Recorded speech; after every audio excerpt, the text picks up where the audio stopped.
श्रीशैलेशदयापात्रं धीभक्त्यादिगुणार्णवं यतीन्द्रप्रवणं वन्दे रम्यजामातरं मुनिं लक्ष्मीनाथसमारम्भां नाथयामुनमध्यमाम् अस्मदाचार्यपर्यन्तां वन्दे गुरुपरम्परां कौडिन्यानयरत्नभूतममलं रङ्गार्यसेवारतं वन्दें वैष्णववंशपद्मपिपिने सूर्यं नवं पावनं विद्वत्श्रीशुकदेवपादयुगलां भोजैकभोग्यं परं वन्दे श्रीपरमं पराङ्कुशगुरुं वेदान्ततत्त्वप्रदं श्रीमत्सुकार्यपदपङ्कजलब्धदेक्ष्यं गोपालदेशिकपदाम्बजदत्तशिक्ष्यं श्रीभूतपट्टणेतीन्द्रमठादिपाप्ता ज्येष्ठाश्रमं सठरिपं यतिराजमीडे लोकाचार्याय गुरवे कृष्णपादस्य सूनवे संसारभोगिसन्दष्ट जीवजीवातवे नमः।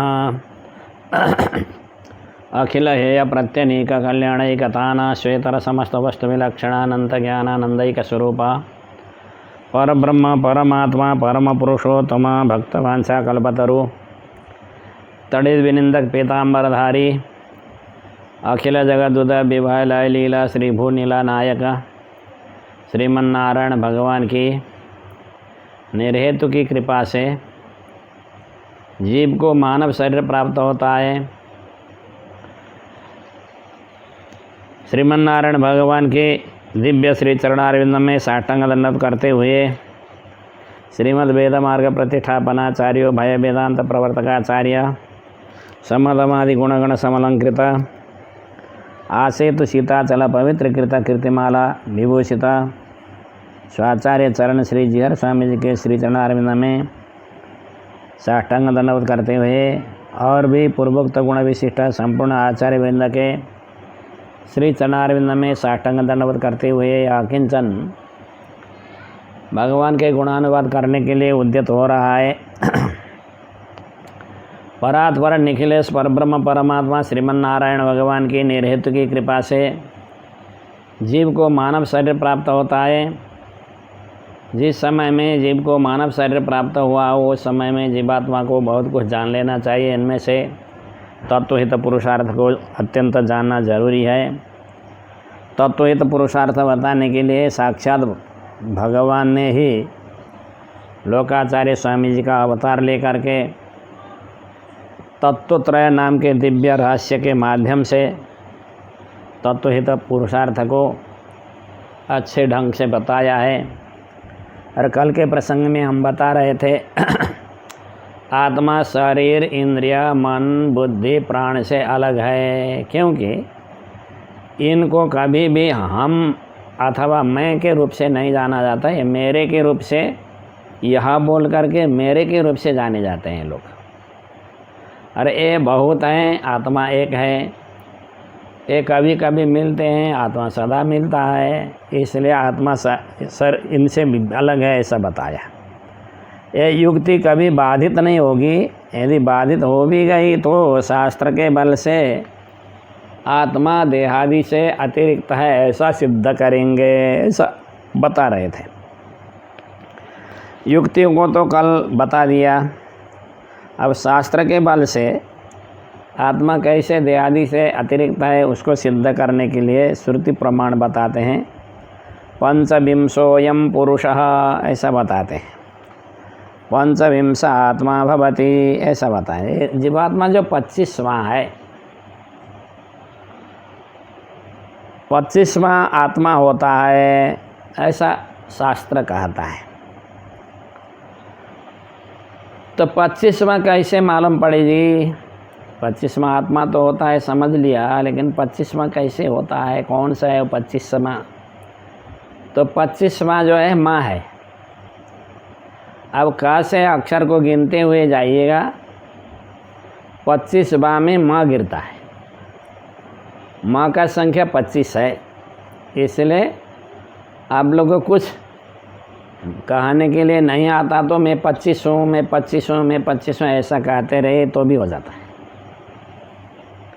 मैं 25 हूँ ऐसा बोलिए। 25वां कौन सा अक्षर आता है?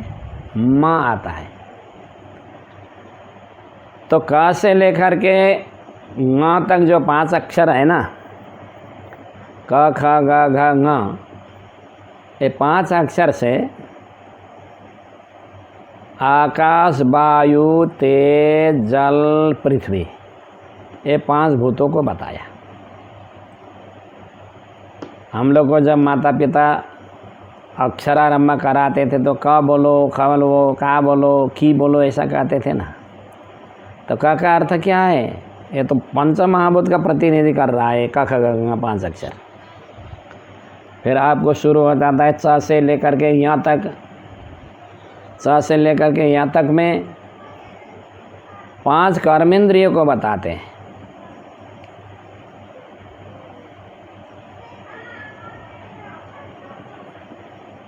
वाणी, पाणी, पाद, पायु, उपस्थ, ये 5 कर्मेंद्रिय को ट ठ ड ढ ण ये 5 अक्षर बताते हैं। फिर त थ द ध न ये 5 अक्षर से 5 ज्ञानेंद्रियों को बताते हैं। श्रोत्रेंद्रिय, चक्षुरेंद्रिय, घ्राणेंद्रिय, रसनेंद्रिय, त्वचेंद्रिय, ये 5 इंद्रियों को ट ठ ड ढ ण ये 5 अक्षर से बताते हैं। त थ द ध न ये 5 अक्षर से शब्द, स्पर्श, रूप, रस, गंध, ये 5 विषय को बताते हैं। प से मन को बताते हैं, फ से अहंकार को बताते हैं, ब से महतत्व यानी बुद्धि को बताते हैं, और भा से प्रकृति को बताते हैं। इसे इस तरह से क से लेकर के भा तक चले जाएंगे ना तो 24 होते हैं। ये प्रकृति के 24 तत्वों के एक एक के प्रतिनिधि एक एक अक्षर हैं। प्रकृति के 24 तत्वों के प्रतिनिधि एक एक अक्षर कर रहे हैं। 24 तो समाप्त हो गया यहाँ तक।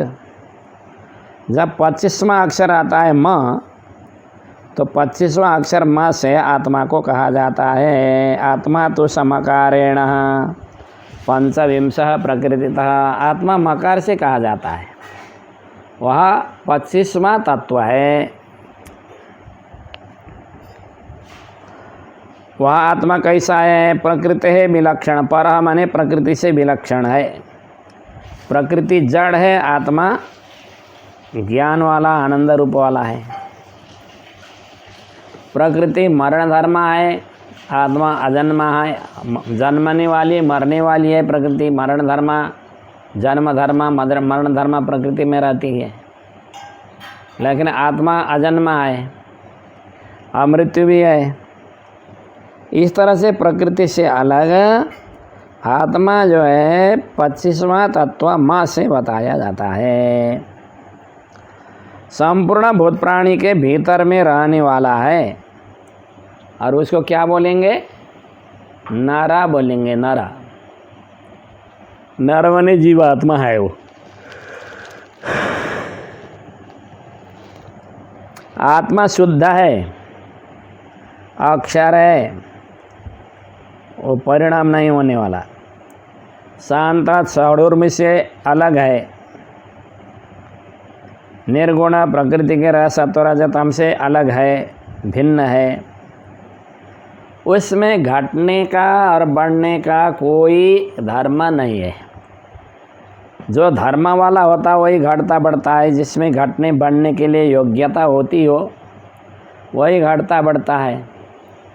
आत्मा में घटने बढ़ने की योग्यता ही नहीं है, इसलिए वह बढ़ने और घटने वाला नहीं है। वो एक है, अखिल जंतुषु, एक ही आत्मा तत्व सब जंतु में समाया हुआ है, बैठा हुआ है। सब जंतु के हृदय कमल में जा कर के बैठा हुआ है एक ही आत्मा तत्व।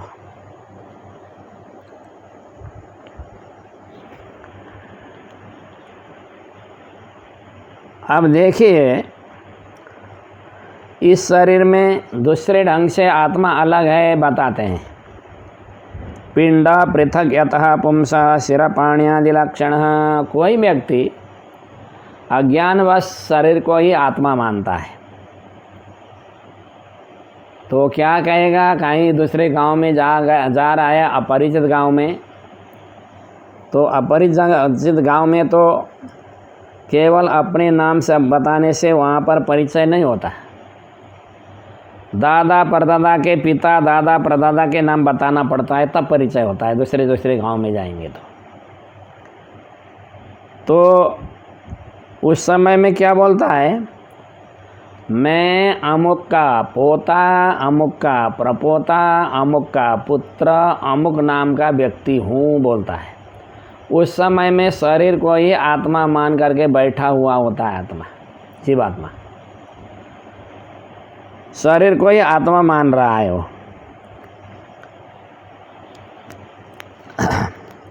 परंतु जब उसको सिर में वेदना आ गई तो क्या कहने लगेगा, अरे मेरे तो सिर में बहुत वेदना हो रही है, बहुत कष्ट हो रहा है, वहाँ कहने लग जाता है। अब मेरा हो गया। अब देखिए, तो पहले तो मैं बोल रहा था, अब मेरा कहने लग गया ना। इससे सिद्ध होता है आत्मा अलग है शरीर से। मेरा सिर, मेरा हाथ, मेरे कान, मेरा ललाट, मेरा नाक, मेरी जीवा, मेरे गाल, मेरे ठोड़ी, इस तरह से मेरा मेरा कहते कहते जाइए, पूरा सिर से पाँव तक का सारा अंग निकल जाएगा। वहाँ पर आप मुझे नहीं मिल पाएंगे। मैं नाम का पदार्थ जो है उसमें मिलेगा नहीं आपको, क्योंकि वो तो मेरे से अलग है। जब मेरे के से अलग है तो मेरे के समूह में ढूंढने से थोड़ा मिलता है। जो मेरे के समूह में रहता ही नहीं है तो मेरे के समूह में ढूंढने से वो मिलेगा नहीं। इसलिए शरीर में अहम नाम माने मैं, ऐसा नाम किस अंग को देंगे बताइए तो ये राजन, किस अंग को मैं ऐसा नाम देंगे आप? यदि सिर को बोले तो ये तो आपका सिर है, यदि पेट को बोले तो आपका पेट है वो तो, पाँव को बोले तो पाँव भी मेरा मेरा ही कहा करके निकाल दिया है, अपने से अलग कर दिया है। हाथ बोले तो हाथ भी मेरा निकल गया है। समस्ते बाय वस्तुम पृथक भूतो, संपूर्ण जो अवयव है ना शरीर के, प्रत्येक शरीर के अवयव से आत्मा अलग अलग ज्ञान से दिख पड़ रहा है, ज्ञान से दिखाई पड़ रहा है। इसलिए को अमिति, मैं कौन हूँ, ऐसा कैसे अनुसंधान करेंगे? शरीर को आत्मा मान करके मैं कहना ठीक नहीं है। आत्मा को आत्मा मान करके मैं कहना तो ठीक था, परंतु आत्मा को देखा नहीं है। समस्या वहाँ भी एक है। आत्मा तो निर्गुण है, प्रकृति के सत्व राजा तम इति गुण से अलग है। इस तरह के आत्मा को आप प्रकृति आदि से भिन्न रूप से स्मरण कीजिए। ये शरीर जो है ना, पंच महाभूतों से बना हुआ है। पंचभूतात्मा के पिंडे, पांचों महाभूतों के समूह से बना हुआ इस पिंड में आत्मा जो है मोह से, तमोगुण से उत्पन्न होने वाली जो मोह है, तमोगुण से उत्पन्न होने वाला जो मोह है, वो मोह से बुद्धि ढकने के कारण शरीर को ही आत्मा मान करके बैठा है। मैं हूँ कहते हुए इसी अनर्थ के परंपरा को ढूंढता रहता है और कुमति हो गया है, बुद्धिहीन हो गया है। बुद्धि नहीं होने के कारण ही अनात्मा शरीर को आत्मा मान करके बैठा हुआ है। उसे ज्ञान नहीं है, शरीर से अतिरिक्त आत्मा है, ऐसा ज्ञान नहीं है। इस शरीर में आकाश तत्व है, वायु तत्व है, तेज तत्व है, जल तत्व है, पृथ्वी तत्व है। ये पंच महाभूत के सूक्ष्मावस्था जो तत्व हमारे शरीर में रहे हुए हैं, इनसे आत्मा अलग है, भिन्न है। इस तरह से अनात्मा शरीर को आत्मा मान करके रहना ठीक नहीं है। कौन सा ऐसा व्यक्ति ऐसा व्यक्ति होगा जो अनात्मा शरीर को आत्मा मान करके आत्मा के शाश्वत सुख से वंचित रहने वाला? कौन सा ऐसा व्यक्ति होगा? ऐसा कोई भी नहीं है। इस तरह से श्रुति स्मृति आदि प्रमाणों से शास्त्र के द्वारा आत्मा को देह इंद्रिय मन प्राण बुद्धि से अलग है ऐसा सिद्ध किया। शास्त्र के बल से भी आत्मा अलग है ऐसा प्रमाण के द्वारा भी सिद्ध किया। इसलिए देहादिभ्यो विलक्षणम कहना जो लक्षण किया गया था वो सर्वथा ठीक है, 100% सही है, ऐसा बता करके एक विषय को समर्थन करते हैं। आत्मा का एक लक्षण हो गया, शरीर इंद्रिय मन प्राण बुद्धि से आत्मा अलग है, विलक्षण है। एक कल से मैं इसी विषय को यहाँ तक बताता रहा। अब आत्मा का दूसरा लक्षण आता है, उसको कहते हैं अजड़। अजड़ माने ज्ञान वाला, जड़ माने ज्ञान नहीं होने वाला, बस सीधा सीधा है।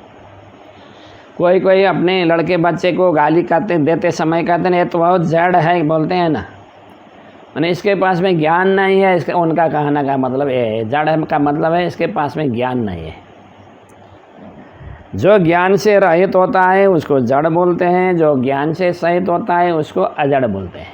समझ गए ना? और आत्मा ज्ञान के बिना स्वयं प्रकाशमान होता है। अजड़त्व का दूसरा नाम है दूसरे के अधीन होकर के प्रकाश नहीं होने वाला, स्वयं प्रकाशमान होने वाला, अजड़ का अर्थ है। संसार में जितने भी पदार्थ हैं, संसार के पदार्थ दूसरे के अधीनस्थ होकर के ही प्रकाशित होते हैं। जैसे मान लीजिए अभी आप लोग ने अपने कमरे में कोठरी में दीपक जलाया होगा, बत्ती बल्ब जलाया होगा, है ना? वो बल्ब को बुता दीजिए तो आपके आंखें सामने में अंधकार छाएगा, अंधकार आ जाएगा, अंधकार छा जाएगा। उस समय में आप कोठरी में रखे हुए वस्तु को ढूंढिए, टटोलिए, दिख पाएंगे? नहीं दिख पाएंगे। उसके लिए प्रकाश करना ज़रूरी है। प्रकाश से प्रकाशित होने के बाद में ही आपने कोठरी में रखा हुआ वस्तु प्रकाशित होता है, दिखाई पड़ता है। प्रकाशित होना माने ज्ञान के विषय में आना या इंद्रियों के विषय में आना, नहीं तो प्रकाशित होता ही नहीं है। इस तरह से जड़ वस्तु को प्रकाश करने के लिए दूसरा वस्तु का सहारा लेना पड़ता है।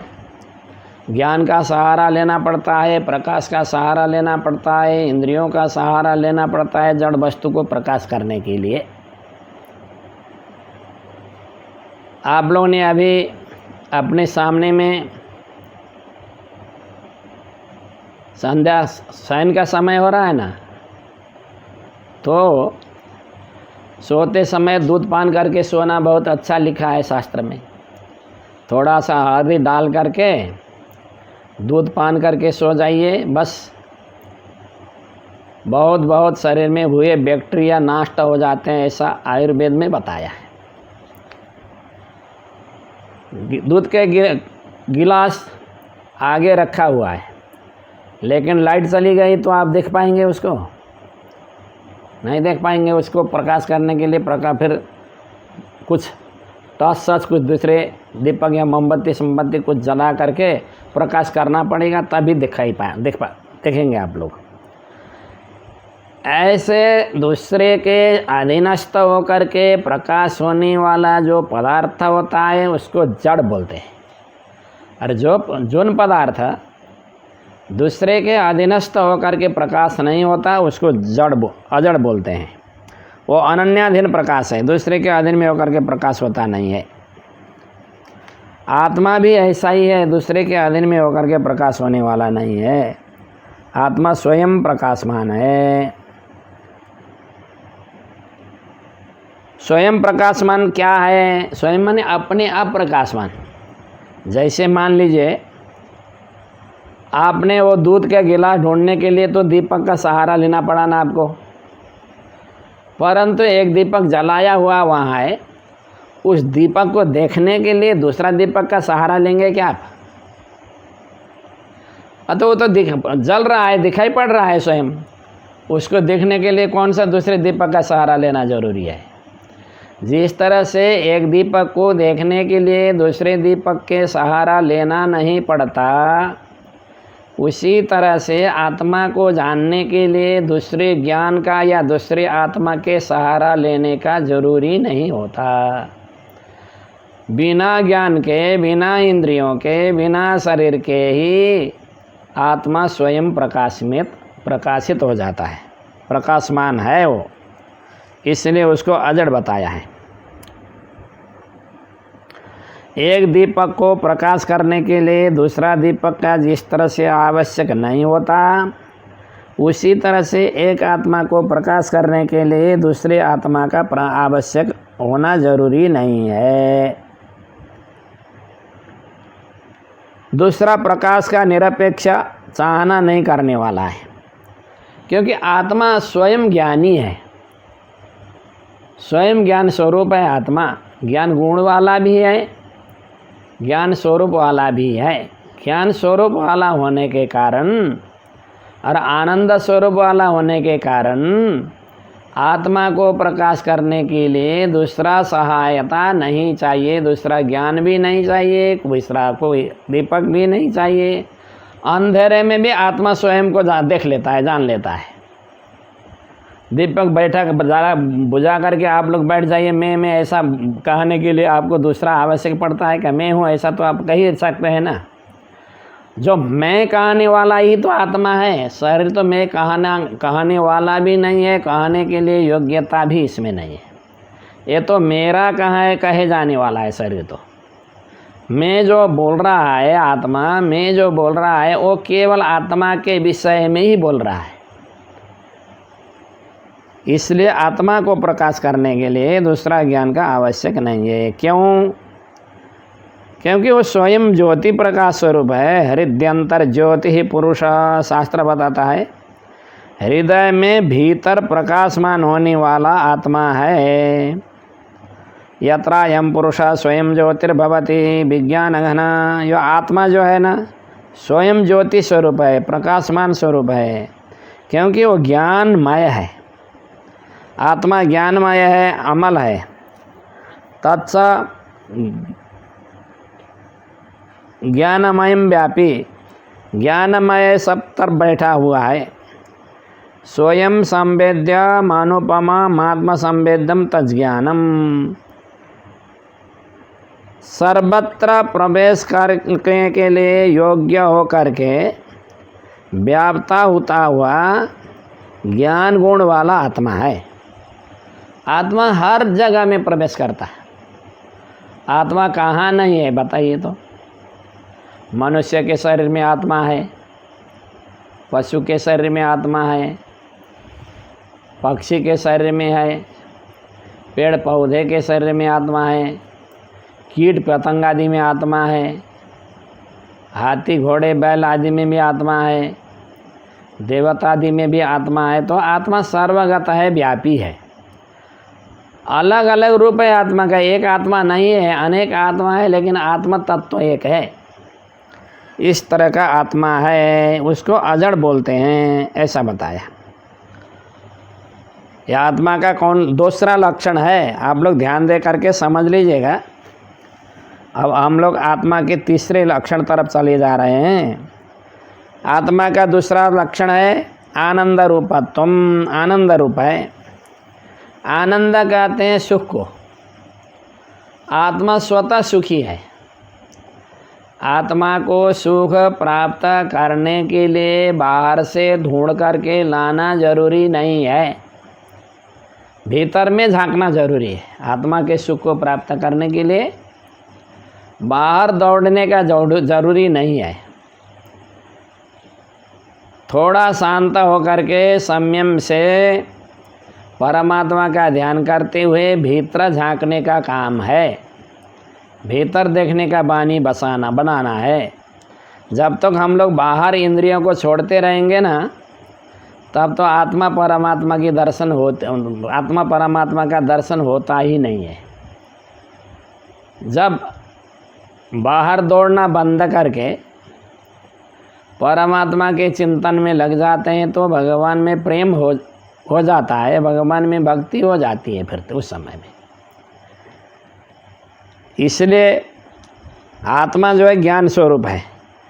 आनंद बोलना, ज्ञान माने सुख बोलना, हर्ष बोलना, ये एक ही बात है। तो आत्मा सुख रूप है ऐसा कैसे मालूम पड़ेगा जी? तो मालूम इस तरह से पड़ता है, सोया हुआ जो व्यक्ति है ना, स्वयं उठ करके क्या बोलता है? सुखम अहम अस्वापसम, ऐसा बोलता है। मैं सुखपूर्वक सोया, ऐसा बोलता है। इस तरह से मैं सुखपूर्वक सोया कह करके स्वप्न के अवस्था में जो उसको माने नींद के अवस्था में जो उसको सुख प्राप्त हो रहा था, उस सुख का अनुभव कर रहा है वो।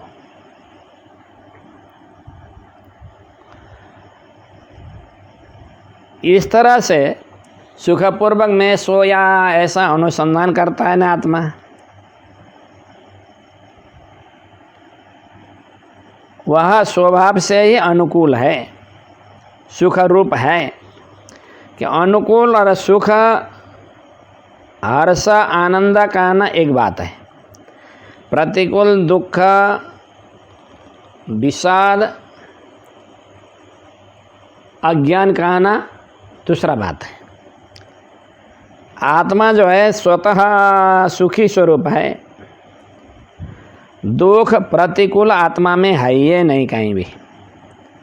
आत्मा तो अपने लिए अनुकूल रहता है, आत्मा है और साक्षी है, फिर देखने वाला। किसने कौन सा खराब काम किया है, बुरा काम किया है, आत्मा देखता है। हम लोग संसार वाले बहुत चालाक होते हैं। भगवान को भी चकमा देना पड़े तो भगवान को भी चकमा दे देते हैं हम लोग, इतने बड़े ज्ञानी हैं। परंतु हम लोग जितना भी चालाकी करें, अपने चालाकी को प्रकाश करते रहें, परंतु हमारा चालाकी भगवान के साथ में कुछ चलने वाला नहीं है। हम बाहर वाले मनुष्य को तो मूर्ख बना सकते हैं चालाकी से, तो भीतर में बैठे हुए भगवान को कैसे मूर्ख बनाएंगे? वो तो उसके सारा प्रवृत्ति, स्थिति, सत्ता को रक्षा करके बैठे हुए हैं, भीतर ही बैठे हुए हैं। उनको थोड़ो मूर्ख बनाया जा सकता है? नहीं बनाया जा सकता। वो स्वयं साक्षी है।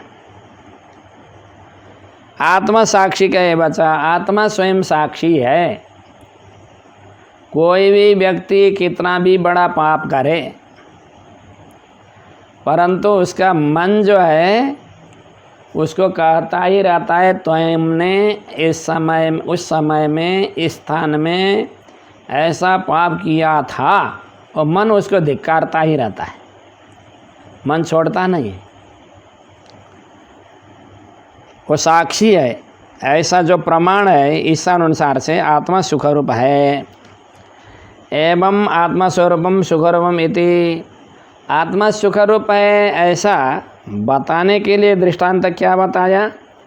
सुषुप्ति की अवस्था में अनुभव किया गया जो आनंद है, उस आनंद को दृष्टांत रूप से बताया। इसलिए आपको थोड़ा सोने के आदत डालना चाहिए।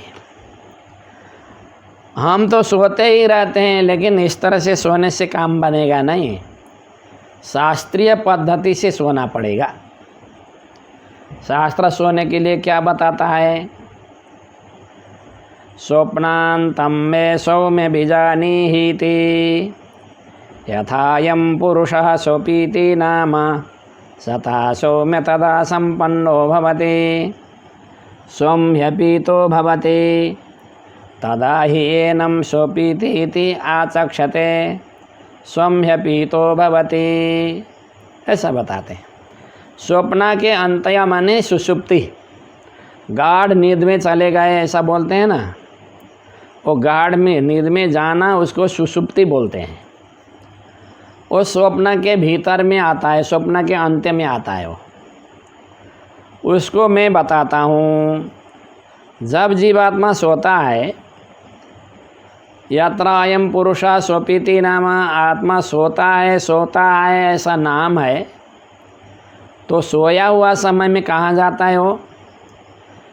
तो स्वयं उपनिषद बता रही है, सता सौम्य तदा संपन्नो भवति। सत शब्द से कहे जाने वाले उभय विभूति नायक परात्पर अखिलेश जो श्रीमन्नारायण भगवान है ना, भगवान के नज़दीक में पहुंच जाता है।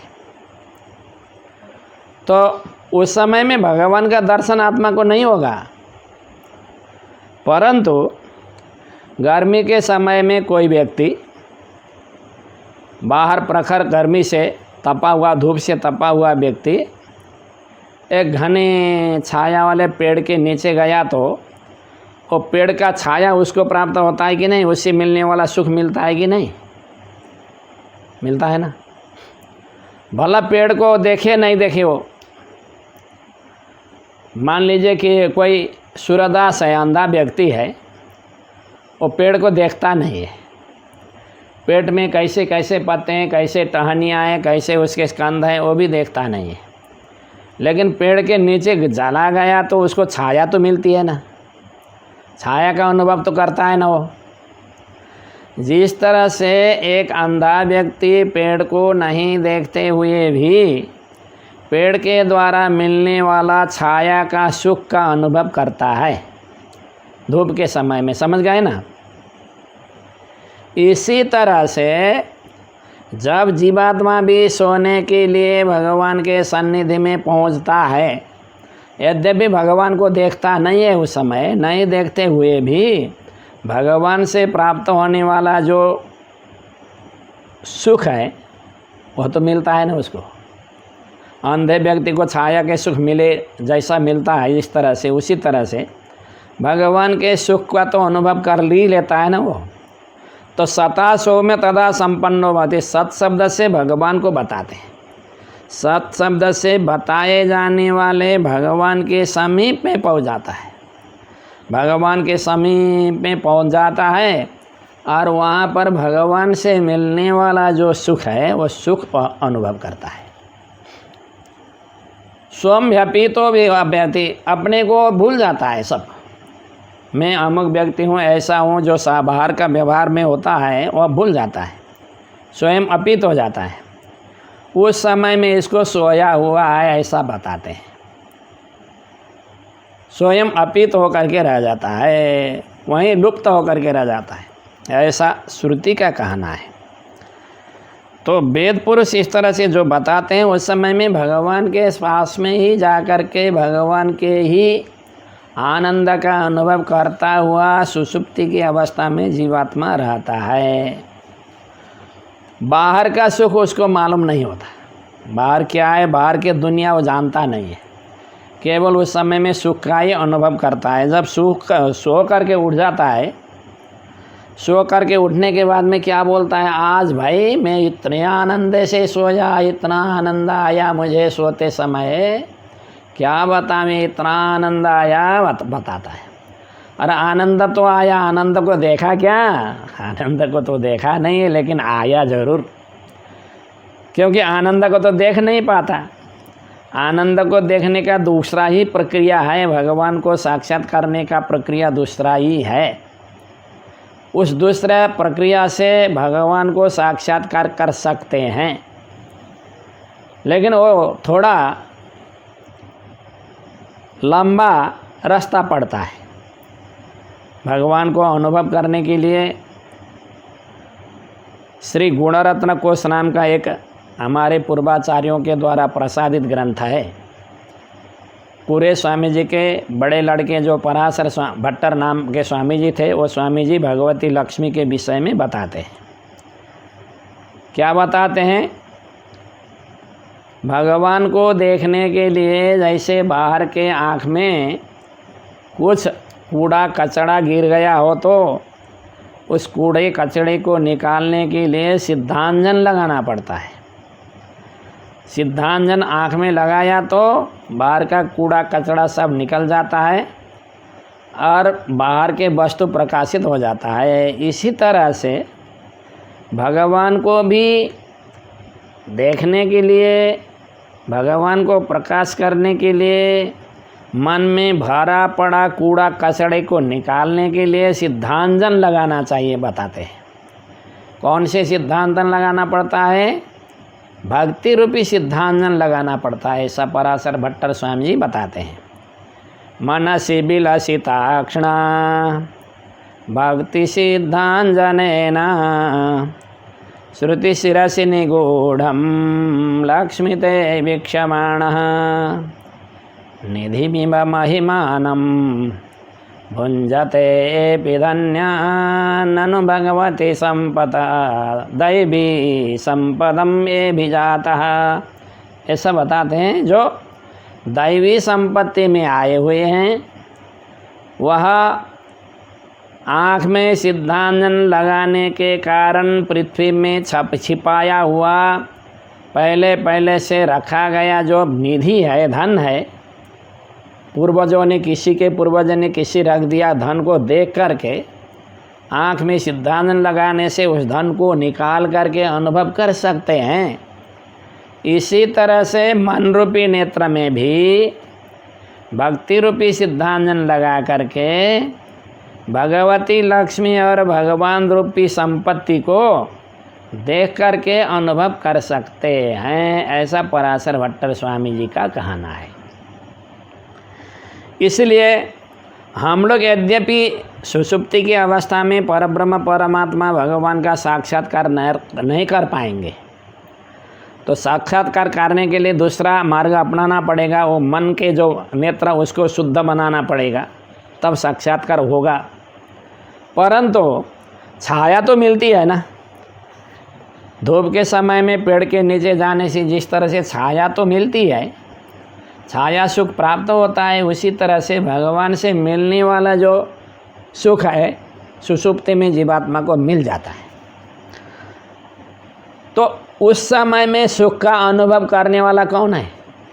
सुखम अहम अस्वाप्सम, ऐसा जो बोल रहा है जीवात्मा, मैं सुखपूर्वक सोया, तो सुख तो हुआ ना उसको, और सुख का अनुभव तो किया ना उसने। इसलिए बाहर के कोई इंद्रिय का संबंध नहीं है, मन का संबंध नहीं है, बाहर का विषय का संबंध नहीं है, तो भी सुख का अनुभव कर रहा है। इससे क्या सिद्ध होता है? आत्मा सुख रूप है, आनंद रूप है, उसका स्वरूप है गुणी स्वरूप है, आनंद स्वरूप होने के कारण उस समय का सुख को वह अनुभव कर रहा है। यह किससे ज्ञान होता है? प्रत्यभिज्ञा से ज्ञान होता है। प्रत्यभिज्ञा एक ज्ञान है